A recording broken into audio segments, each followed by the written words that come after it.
Students, कैसे हैं आप सब। उम्मीद करती हूँ खैरियत से होंगे। आज हमारा जो टॉपिक है वो है ज़मीन और माहौल।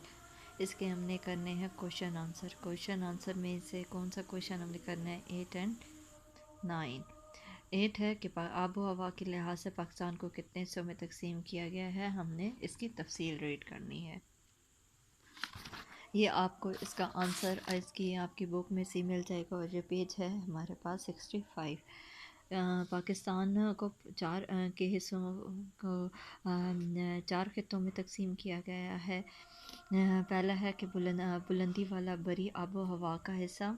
ये आबो हवा का कि इस खित्ते में पाकिस्तान के जो शुमाल बुलंद पहाड़ी इलाका है, शुमाल मगरबी पहाड़ी सिलसिला जैसे कि चित्राल और सवात वगैरह है, इनमें मगरबी पहाड़ी सिलसिला, बलूचिस्तान के पहाड़ी सिलसिला वगैरह शामिल हैं। जहाँ की जो आबो हवा है वो ज़्यादातर सरमा में सर्द तरीन रहती है, बहुत ज़्यादा शदीद वाली ठंड रहती है, बर्फबारी रहती है और मौसम गर्मा नॉर्मल होता है। मौसम सरमा के जो आखिर और मौसम बहार के शुरू में बारिशें बहुत ज़्यादा होती हैं और इस खित्ते के कुछ इलाके ऐसे हैं जो बैरूनी हिमालय, मरी और हज़ारा में करीबन सारा साल बारिशें इसमें होती रहती हैं। आगे है सतह मुर्तफ़ा वाला बरी आबो हवा का खित्ता। इसमें ये बलूचिस्तान का मगरबी इलाका है। इसमें मई से वस्त सितंबर तक मुसलसल गर्म जो रहता है और गर्द आलूद हवाएं भी यहाँ पे चलती रहती हैं और जनवरी और फरवरी का जब महीना आता है तो यहाँ पे कुछ बारिशें होती हैं।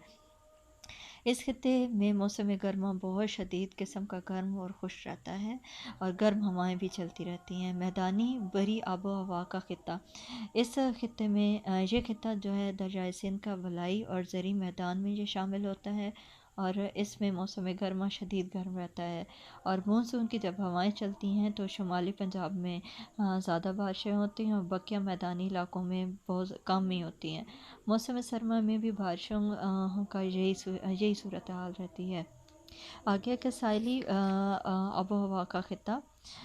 आबो हवा के इस खित्ते में सूबा सिंध और बलूचिस्तान के साहिली इलाके शामिल हैं। सालाना और रोज़ाना दर्जा हरारत में ये बहुत कम है और मौसम गर्मा के दौरान जो समंदर से हवाएं चलती रहती हैं, हवा में नमी यहाँ पे बहुत ज़्यादा होती है।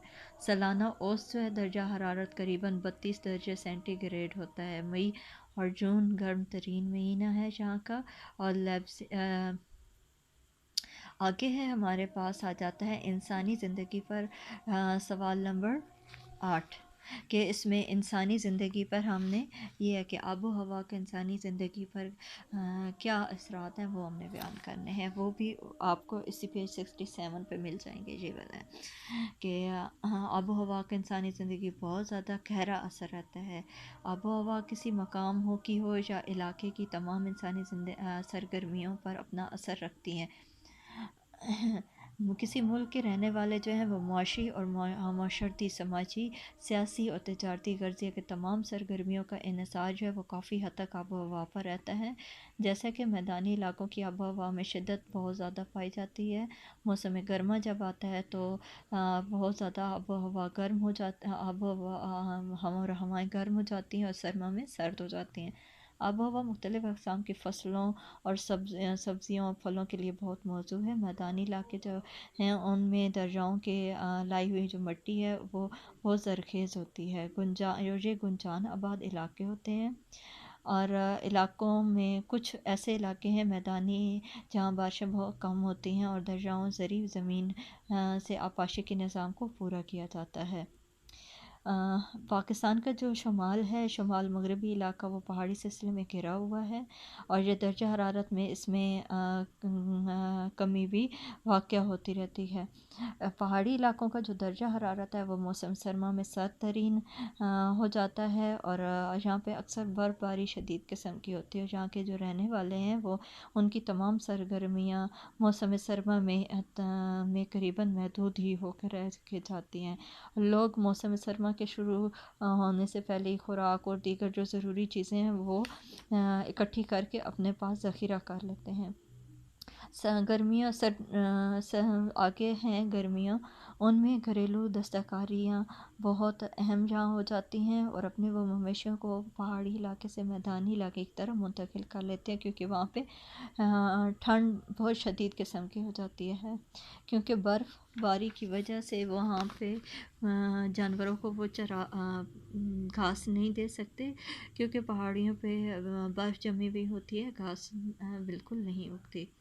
موسم گرما میں یہ علاقے سرسبز و شاداب ہوتے ہیں، اور پہاڑ یہاں کے جو رہنے والے لوگ ہیں وہ اپنے معیشت کو لے کر دوبارہ سے ان علاقوں کا رخ کرتے ہیں، مطلب وہ واپس آ جاتے ہیں۔ جب گرمیوں کا موسم آ جاتا ہے تو وہ واپس اپنے علاقوں میں آ جاتے ہیں۔ موسم گرما میں کاشتکاری لوگوں کے ایک اہم پیشہ ہے، جہاں مختلف اقسام کے جو پھل ہیں پیدا ہوتے ہیں، پر جہاں پہاڑی علاقے جو ہے نسبتاً کم گنجان آباد ہیں، یہاں کے لوگ محنتی اور جفاکش کش ہوتے ہیں، اور ان علاقوں کی اچھی آب و ہوا اور خوبصورت مناظر کی وجہ سے سیاحت کے لیے لوگ جہاں آتے ہیں۔ صحرائی علاقوں کی آب و ہوا بہت گرم اور خشک ہوتی ہے، ان علاقوں کی زندگی انتہائی سخت ہے، جہاں پہ بارشیں بہت کم ہوتی ہیں، پینے کے لیے پانی دور دور سے لوگ لاتے ہیں، اور بھیڑ بکریاں پالنا ان لوگوں کے ان کا سب سے اہم ذریعہ معاش ہے۔ آگے سطح مرتفع بلوچستان کی جو آب و ہوا ہے وہ گرم ترین ہوتی ہے، اور یہ پاکستان کا خشک ترین علاقہ ہے۔ موسم سرما کی برف باری اور علاقے پانی کے جو ذخیرہ ہے وہ ذخائر ان کا دستیابی اہم ذریعہ ہے۔ یہاں پہ جو پہاڑی علاقے ہیں وہ بارش کے پانی کو جمع کر کے اپنے وہ نالیوں اور کاریز کے ذریعے ایک جگہ سے دوسری جگہ لے کے اپنی ضروریات پوری کرتے ہیں۔